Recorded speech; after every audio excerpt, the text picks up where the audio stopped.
என்னோட வேதனைகளை உங்களோட தான் நினைச்சு என் கூடவே நின்னு இன்னைக்கு சி ஜோசப் விஜய் எனும் நான்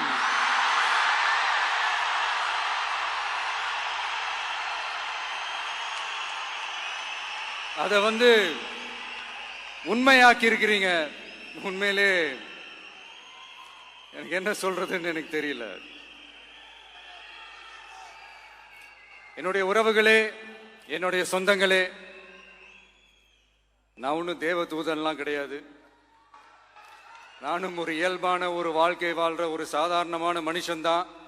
நான் முன்னாடியே சொன்ன மாதிரி அது செய்வேன் இது செய்வேன்னு பொய்யான வாக்குறுதிகள்லாம் கொடுத்தவங்கள தான் ஏமாத்த மாட்டேன். எது சாத்தியமோ அது மட்டும்தான் நான் செய்வேன். இம்மிடியட்டா உங்க மனசுல ஒரு கேள்வி ஒண்ணு வரலாம், அப்ப சாத்தியம் இல்லாததை செய்ய மாட்டாங்களா, செய்ய முடியாதா அப்படின்ற ஒரு கேள்வி ஒண்ணு வரலாம். இத்தனை கோடி மக்கள் என் கூட இருக்கும் போது எது வந்தாலும் பாத்துக்கலாம், என்ன வந்தாலும் பாத்துக்கலாம் அப்படின்ற அந்த கான்பிடன்ஸ் என் மனசுல இருக்கு. இன்னொரு விஷயமும் நான் இங்க சொல்லணும். இன்னைக்கு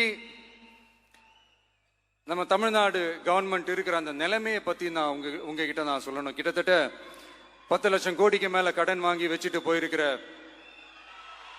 இன்னைக்கு அந்த தமிழ்நாடு அரசு இருக்கிறப்போ, கஜானாவை சுத்தமா தொடச்சி வலிச்சு வச்சுட்டு போயிருக்கிறப்போ,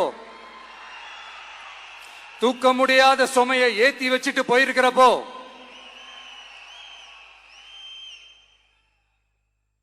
அப்படிப்பட்ட ஒரு நிலைமையில தான் இந்த பொறுப்பை நம்ம கையில் எடுத்திருக்கிறோம். உடனே நீங்க நினைக்கலாம், என்னடா இவர் ஏதோ பொறி வச்சு பேசுறாரா அப்படின்ட்டு. அப்படிலாம் எதுவுமே கிடையாது. உள்ள போய் பார்த்தா தான் தெரியும் எது எந்த நிலைமையில இருக்குன்னு, என்ன இருக்கு என்ன இல்லை, எது எந்த நிலைமையில இருக்கு எது எந்த நிலைமையில இல்லை. அதையெல்லாம் பார்த்துட்டு உங்களுக்கு ஒரு வெள்ளை அறிக்கையா அதை வெளியிடணும்னு நான் நினைக்கிறேன். ஒரு டிரான்ஸ்பரண்டான ஒரு கவர்மெண்டா, அதாவது இன்னைக்கு நம்ம தமிழ்நாடு கவர்மெண்ட் இந்த நிலைமையில தான் இருக்கு அப்படின்றத உங்ககிட்ட சொல்லிட்டு I just want to take it forward from there. அதைத்தான் நான் முதல்ல செய்யணும்னு நினைக்கிறேன்.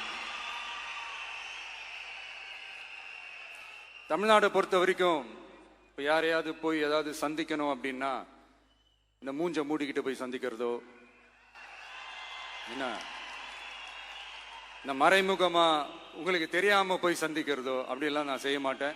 எதுவா இருந்தாலும் வெளிப்படையாக ஒளிவு மறைவு இல்லாம தான் நான் செய்வேன். இவ்வளவு பெரிய ஒரு பொறுப்பை என் கையில கொடுத்துருக்கிறீங்க. அதே நேரத்தில் எனக்கு கொஞ்சம் அவகாசமும் நீங்க கொடுக்கணும்னு நான் ரிக்வெஸ்ட் பண்ணி கேட்டுக்கிறேன்.